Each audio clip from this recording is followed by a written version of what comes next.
चलिए,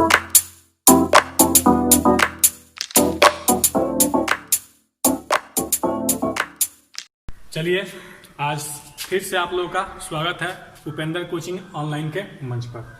इसके पहले मैथ का वीडियो डाला जा चुका है, आज शुरू किया जाएगा फिजिक्स, जिसका पहला चैप्टर है प्रकाश का परावर्तन अर्थात रिफ्लेक्शन ऑफ लाइट। तो ये जो फिजिक्स है ये एक साइंस का भाग है, और जो साइंस होता है हमारे जीवन से जुड़ा हुआ चीज़ है, हमारे चारों तरफ साइंस है।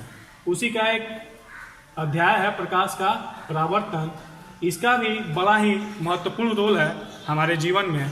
ये जो प्रकाश का परावर्तन है, इसके वजह से आप मुझे देख पा रहे हैं। तो चलिए इसे समझने के लिए सबसे पहले समझेंगे प्रकाश क्या होता है। सबसे पहले क्या समझेंगे, प्रकाश क्या होता है। तो देखिए, प्रकाश अर्थात लाइट। तो देखिए, जिसकी सहायता से या जिसकी उपस्थिति से हम वस्तुओं को देखते हैं उसे प्रकाश कहते हैं। अर्थात किसी भी चीज को देखने के लिए हमें किसकी आवश्यकता है, प्रकाश की। इसीलिए लिखा गया है जिसकी उपस्थिति से या जिसकी सहायता से हम वस्तुओं को देखते हैं उसे क्या कहते हैं, प्रकाश। तो देखिए, फिर आगे एक पॉइंट है कि प्रकाश, आंख और परावर्तन क्या है। प्रकाश, आंख और परावर्तन की सम्मिलित क्रियाओं के उपरांत ही हम किसी वस्तु को देखते हैं। तो सोचिए, ऐसा क्यों लिखा गया है, ऐसा आखिर क्यों लिखा गया है कि प्रकाश, आंख और परावर्तन की सम्मिलित क्रियाओं के उपरांत ही हम किसी वस्तु को देखते हैं।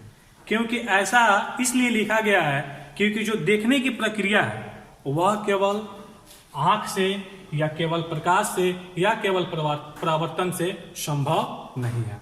ये तभी देखा जा सकता है, किसी भी चीज को तभी देखा जा सकता है, जैसे इस बोर्ड को हम देख रहे हैं तभी देख सकते हैं जब इसके लिए प्रकाश हो, इसके लिए आंख हो, और साथ ही क्या होना चाहिए कि इस पे पड़ने वाली प्रकाश की किरणें परावर्तित होकर हमारे पास आए, हमारे पास क्या हो, आए।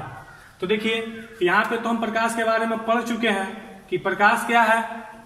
प्रकाश क्या है, प्रकाश एक ऐसा कारक है जिसकी वजह से हम वस्तु को देखते हैं। ये जो आंख बच गया, आंख को हम तीसरे अध्याय में पढ़ेंगे कि आंख क्या है विस्तृत रूप से। और ये परावर्तन जो है, परावर्तन के बारे में तो पूरा चैप्टर नहीं पढ़ना है, तो फिर आगे हम लोग समझा जाएगा कि परावर्तन क्या होता है। तो देखिए, यहाँ पे एक परिभाषा है कि जिसकी उपस्थिति से या जिसकी सहायता से हम वस्तुओं को देखते हैं उसे प्रकाश कहते हैं। तो आपके दिमाग में ये बात आ सकता है कि उसे आंख भी बोल सकते हैं, क्योंकि उसी के सहायता से क्या करते हैं, हम वस्तु को देखते हैं। ठीक है, उसी के सहायता से क्या करते हैं, वस्तुओं को देखते हैं। तो प्रकाश को और आंख को दोनों को अलग करने के लिए हम एक नए परिभाषा का यहाँ पे प्रयोग किए हुए हैं। देखिए कैसा परिभाषा है। प्रकाश एक प्रकार की ऊर्जा है जिसकी सहायता से हम वस्तुओं को देखते हैं। प्रकाश क्या है, एक प्रकार की ऊर्जा है जिसकी सहायता से हम वस्तुओं को देखते हैं। अब जहाँ पे ये शब्द आ गया ऊर्जा, तो ये आंख के लिए यूज नहीं कर सकते, क्योंकि आंख ऊर्जा नहीं है, वह भगवान के द्वारा दिया गया एक अंग है। तो इसीलिए यहाँ पे इस परिभाषा का यूज किया गया। प्रकाश एक प्रकार की ऊर्जा है जिसकी सहायता से हम वस्तुओं को देखते हैं। अब ऊर्जा कैसे है, आप बोलिएगा कि सर ऊर्जा कैसे है। तो आपने 9th क्लास में पढ़ा होगा ऊर्जा का सिद्धांत, आपने 9th क्लास में पढ़ा होगा ऊर्जा का सिद्धांत। अर्थात ऊर्जा का सिद्धांत का मतलब क्या होता है, कोई भी ऊर्जा का नाश नहीं होता है, केवल वो क्या करते हैं, अपना रूप बदलते हैं। केवल वो क्या करते हैं, अपना रूप बदलते हैं। जैसे देख लीजिए, यहाँ पे जलता हुआ बल्ब लिखा गया है, ये जला कैसे, विद्युत ऊर्जा दिया गया, तो विद्युत ऊर्जा किसमें परिवर्तित हो गया, प्रकाश ऊर्जा में। किसमें परिवर्तित हो गया, प्रकाश ऊर्जा में।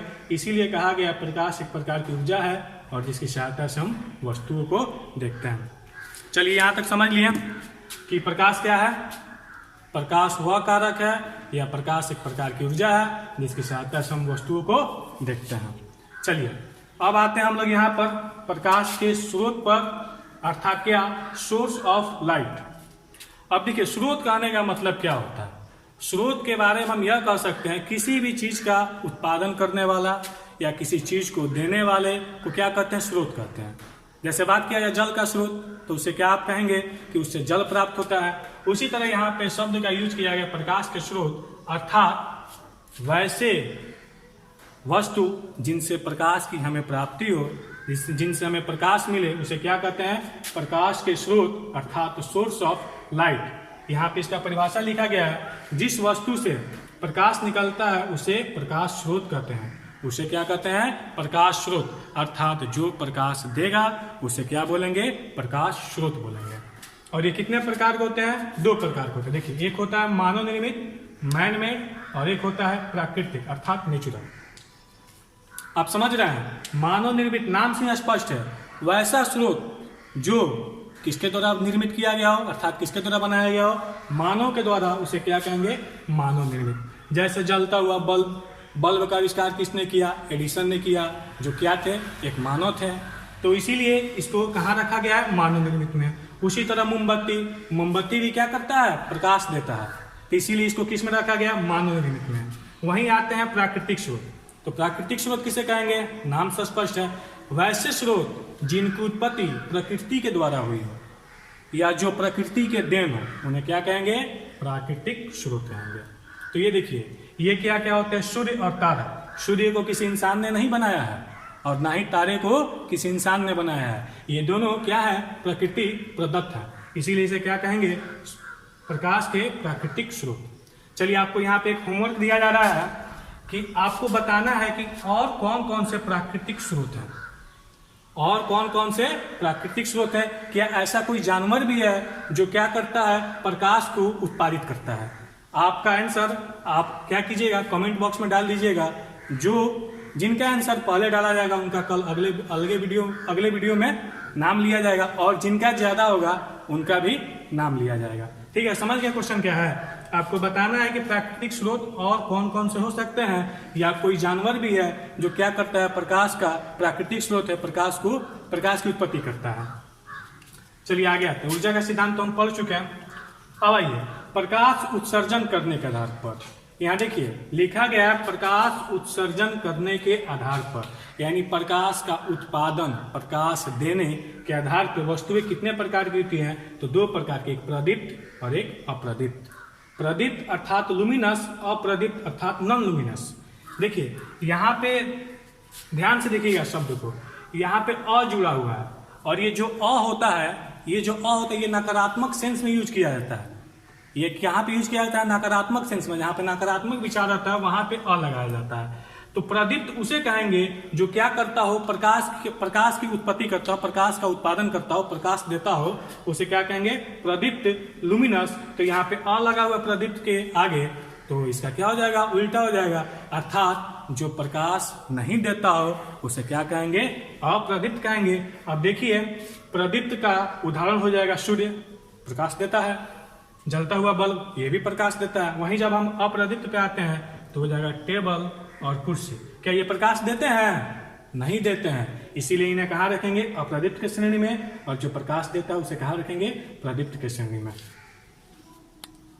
चलिए अब आते हैं जानेंगे लोग प्रकीर्णन के बारे में। हाँ, एक चीज का ध्यान रखिए, जब पढ़ाया जा रहा है उस समय आप छापिए नहीं, उसको लिखने का जरूरत नहीं है, क्योंकि जो भी बोर्ड पे लिखा जाएगा उसका PDF बना के आपको टेलीग्राम चैनल में डाल दिया जाएगा, और टेलीग्राम चैनल का लिंक वीडियो के नीचे रहेगा। आप वहां से ज्वाइन कर लीजिएगा, वहां पे चले जाइएगा, छापिएगा नहीं।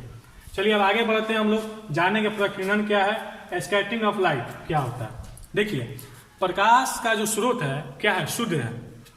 सूर्य से जब प्रकाश चलता है तो चलने के समय में बीच में उसको निर्वात का सामना करना पड़ता है, फिर उसके बाद आगे बढ़ता है तो उसको वायुमंडल मिलता है। जैसा कि आप सभी जानते हैं कि वायुमंडल होता है क्या? वायुमंडल गैसों का मिश्रण है, और साथ ही में उसमें क्या होता है? धूल कण होते हैं।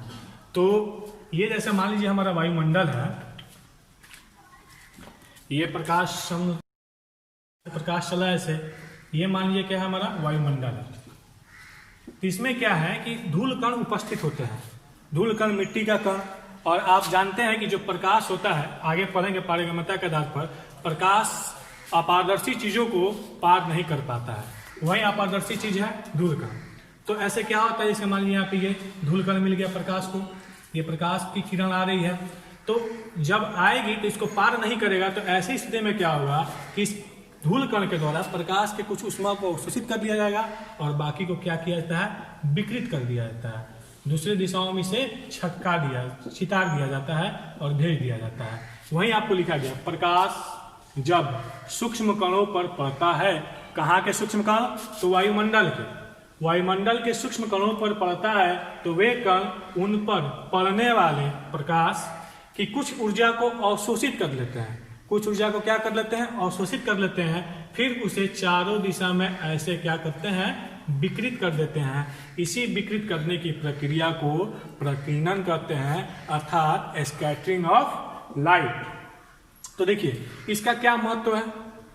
इसका क्या महत्व है प्रकीर्णन का कि प्रकाश आया, धूलकण पे पड़ा और ये धूलकण प्रकाश को दूसरी दिशाओं में विकृत कर दिए, छितार दिए। देखिए इसका बड़ा ही महत्व है। अगर वायुमंडल में ये धूलकण नहीं होते हैं तो प्रकाश की किरण जहाँ पहुँचती वहीं के वस्तु को हम लोग देख पाते हैं। जैसे मान लीजिए कि हम लोग रूम में बंद हैं, जैसे ये पढ़ाया जा रहा है, एक रूम के अंदर पढ़ाया जा रहा है, यहाँ पे सीधे प्रकाश की किरणें तो आ नहीं रही हैं। तो ऐसी अवस्था में हम लोग ये जो भी चीज लिखा गया इसको नहीं देख पाते हैं। तो होता है क्या, जो ये धूल कण होते हैं ये प्रकाश को छितारते हैं। प्रकाश को क्या करते हैं? छितारते हैं। यहाँ जहाँ इसका मतलब यही है कि जहाँ प्रकाश की किरणें सीधे नहीं पहुंच पाएंगी वहां पर किसके माध्यम से पहुंचती है? इसी प्रकीर्णन के वजह से। और इसमें सहायता कौन करता है आपको? ये धूल कण। अगर ये धूल कण ना होते तो ना प्रकीर्णन होता और ना ही घर में रखे हुए किसी चीज को हम लोग देख पाते हैं। चलिए अब प्रकीर्णन को समझ लिए। प्रकीर्णन का यही महत्व है, जैसे घर में बैठे हुए हैं वहां पे प्रकाश की किरणें सीधे तो आएंगी नहीं, तो यही प्रकीर्णित प्रकाश की किरणें होती है जो इधर उधर छिटकती है, हमारे घर में पहुंचती है और उसको हम देख पाते हैं किसी भी वस्तु को। अब आइए पढ़ते हैं प्रकाश की किरण, रे ऑफ लाइट किसे कहते हैं। तो जो भी प्रकाश की किरण होगी, मतलब जो सीधे रेखा पर चलेगी, यानी कहने मतलब क्या है, एक सरल रेखा पर चलने वाले प्रकाश को प्रकाश की किरण कहते हैं। जो प्रकाश सीधी रेखा पर चलेगा, जो प्रकाश क्या करेगा, ऐसे सीधे रेखा पर चलेगा, इसी को क्या कहेंगे? प्रकाश की किरण कहेंगे, अर्थात रे ऑफ लाइट। जब यही किरणें समूह में आ जाती है, जब यही किरणें क्या करती है? समूह में आ जाती हैं, एक से ज्यादा हो जाती है, दो से ज्यादा हो जाती है, तो इसी किरण को क्या कहेंगे? किरण पुंज कहेंगे। प्रकाश का किरण पुंज, बीम ऑफ लाइट, किरणों के समूह को किरण पुंज कहते हैं। तो जो किरणों का समूह है उसको क्या कहते हैं? किरण पुंज कहते हैं। तो किरण किसे कहते हैं भैया? जो सरल रेखा पर चलता है प्रकाश, उसी को किरण कहते हैं। और ये जान जाइए, यहाँ पर जो भी प्रकाश होता है वह सरल रेखा पर नहीं चलता है। प्रकाश टेढ़ी रेखा पर नहीं चलती है, प्रकाश सरल रेखा पर नहीं चलता है, और उसी को कहते हैं किरण। और किरणों के समूह को क्या कहते हैं? किरण पुंज। अब आइए, किरण पुंज तीन प्रकार के होते हैं, समानांतर, अभिसारी और अपसारी। देखिए अगर आप ध्यान देंगे, बात को ध्यान से सुनेंगे तो आपको हम यहीं पे याद करा देंगे समानांतर किसे कहते हैं, अभिसारी किसे कहते हैं, अपसारी किसे कहते हैं। इसमें छोटा सा ट्रिक है। तो देखिए समानांतर किरण पुंज आप पढ़े होंगे मैथ में। समानांतर किरणें किसे कहते हैं? समानांतर रेखा किसे कहते हैं? वैसी रेखाएं जिनके बीच की दूरी हर जगह समान हो उसे क्या कहेंगे? समानांतर कहते हैं। सेम चीज यहाँ पे भी लगाना है। सेम चीज क्या लगाना है? यहाँ पर भी लगाना है। जैसे देख लीजिए, यहाँ पर हम लाइन खींच रहे हैं, ये तीन प्रकाश की किरणें हैं। तो ये तीन प्रकाश की किरणें समानांतर तभी होंगी जब इनके बीच का दूरी सभी जगह क्या होगा? समान होगा। सभी जगह समान होगा उसे क्या कहेंगे? समानांतर किरणें।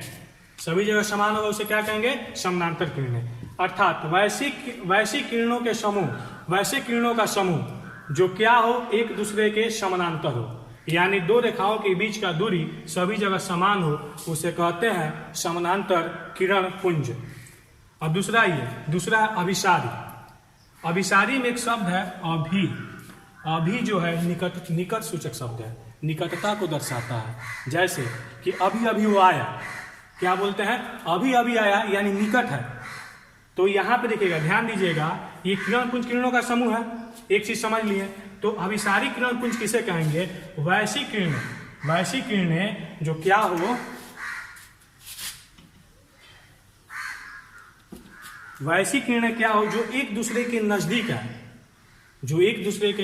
है, उसे क्या कहेंगे हम? अभिसारी किरण पुंज। क्या कहेंगे? अभिसारी किरण पुंज, अर्थात कन्वर्जिंग बीम।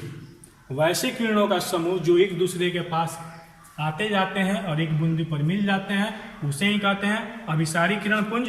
अभिसारी का मतलब होता है निकट, या अर्थात किरणें क्या होंगी, एक दूसरे के निकट आएंगी, और निकट आएंगी तो एक बिंदु ऐसा होगा जहां पर मिल जाएंगी। तो समानांतर उसे कहेंगे जहां की रेखाओं को जो किरणों के बीच की दूरी हम सभी जगह समान हो उसे समानांतर कहेंगे। अभिसारी उसे कहेंगे वैसी रेखा है जो किसी बिंदु पर आकर मिल जाए उसे अभिसारी कहेंगे। अब देखिए अपसारी, अभिसारी का उल्टा होता है अपसारी, अभिसारी का उल्टा क्या होता है अपसारी। यानी कहने का मतलब क्या हो, जो एक बिंदु से निकलकर विभिन्न दिशाओं में छितरती हो उसे क्या कहेंगे, अपसारी। इसका परिभाषा आप किताब से देख सकते हैं और वहां से याद कर सकते हैं। समझाने के लिए बताया गया है कि समानांतर किरणपुंज उसे कहेंगे जिन रेखाओं के बीच की दूरी सभी जगह समान हो। अभिसारी किरणपुंज उसे कहेंगे, अभी मतलब निकट सूचक शब्द होता है, निकटता को दर्शाता है। तो वैसी किरणें जो एक दूसरे के पास आए, एक दूसरे से पास आकर मिले, अर्थात एक बिंदु पर आकर मिले उसे अभिसारी कहेंगे। अपसारी अभिसारी का उल्टा होता है, अर्थात एक बिंदु स्रोत से निकलकर प्रकाश की किरणें जो फैलती है उसे क्या कहेंगे, अपसारी कहेंगे। चलिए अब नेक्स्ट आते हैं, प्रकाश के पारगम्यता के आधार पर वस्तुएं तीन प्रकार की होती हैं। पहला पारदर्शी ट्रांसपेरेंट, दूसरा पारभासी ट्रांसलूसेंट, तीसरा अपारदर्शी ऑपेक्यू। अब इधर आइए देखिए, यहाँ पे पारगम्यता क्या है, पारगम्यता है, एक मिनट। ये जो पारगम्यता है समझिएगा, पार और गम्यता दो शब्दों से मिलकर बना है। गम्यता मतलब होता है जाना चलना, और पार मतलब होता है पार कर जाना, यानी कोई बैरियर है उसको पार करके जाना है। तो उसी के आधार पर यानी प्रकाश किसको पार कर पाता है, प्रकाश कैसे पार कर पाता है या किसे पार करता है, उसी के आधार पर वस्तुएं तीन प्रकार की होती है, पारदर्शी, पारभासी, अपारदर्शी। तो देखिए पारदर्शी किसे कहेंगे, वैसा वस्तु जिससे प्रकाश पूर्णतः क्या कर जाए, आर पार कर जाए, पूर्णतः आर पार कर जाए उसे क्या कहेंगे, पारदर्शी कहेंगे। जैसे समझा जाए, जैसे मान लीजिए कोई वस्तु है, ऐसे प्रकाश की किरणें आती हैं और ये तीनों किरणें इसे पार कर आगे निकल जाती हैं, तो इस वस्तु को क्या कहेंगे, पारदर्शी। जब प्रकाश की किरणें आती है और इसको पार करके आगे निकल जाती है, वैसे वस्तु को क्या कहेंगे, पारदर्शी।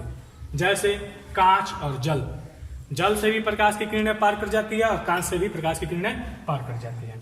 उसके बाद है पारभासी। इसमें देखिए क्या होता है, ये पारभासी वैसे वस्तु को कहते हैं जिससे प्रकाश का कुछ हिस्सा पार कर पाए।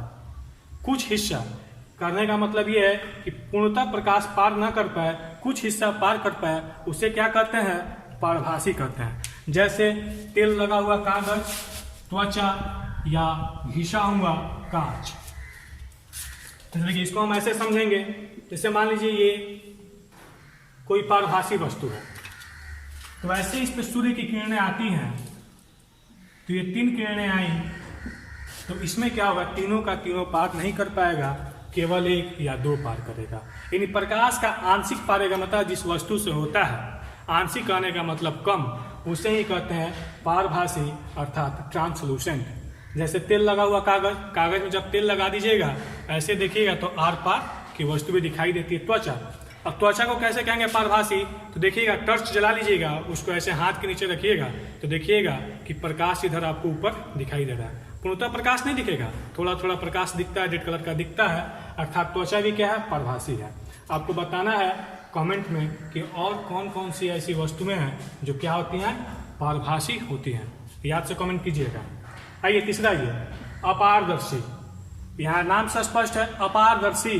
पारदर्शी मतलब पार कर पाना। अ लग गया, आपको पहले ही बताया है, जिस शब्द के पहले अ लगता है वह नकारात्मक भाव देता है, अर्थात वैसा वस्तु जिससे होकर प्रकाश की किरणें पार नहीं कर पाती है उसे क्या बोलेंगे, अपारदर्शी बोलेंगे। अर्थात कहने का मतलब ये, जैसे अपारदर्शी कोई वस्तु है, ऐसे प्रकाश की किरणें आएंगी तो इसको पार नहीं कर पाएंगी, यहीं पे रुक जाएंगी, ऐसे वस्तु को क्या कहेंगे, अपारदर्शी। जैसे पत्थर और लकड़ी। समझ गए? तो आज यहीं तक करते हैं, फिर अगले वीडियो में पढ़ा जाएगा। तो देख लेते एक बार हम लोगों ने क्या क्या पढ़ा आज। सबसे पहले प्रकाश, उसके बाद प्रकाश के स्रोत, उसके बाद प्रकाश उत्सर्जन के आधार पे वस्तुएं कितनी प्रकार की होती है। तो आपको बताना है, आपसे क्वेश्चन पूछे हुए थे कि प्रकाश के स्रोत बताएं, प्राकृतिक स्रोत, प्रकाश के प्राकृतिक स्रोत के बारे में बताना है। और एक चीज और पूछे हुए हैं, जो क्या बताना है, कोई ऐसा जानवर है जो प्रकाश को क्या करता है, उत्पन्न करता है। तो आपको कमेंट में बताना है। जो कमेंट करेगा, जिसका पहला आंसर होगा उसका नाम अगले वीडियो में लिया जाएगा, और जिसका ज्यादा आंसर होगा उसका भी नाम लिया जाएगा।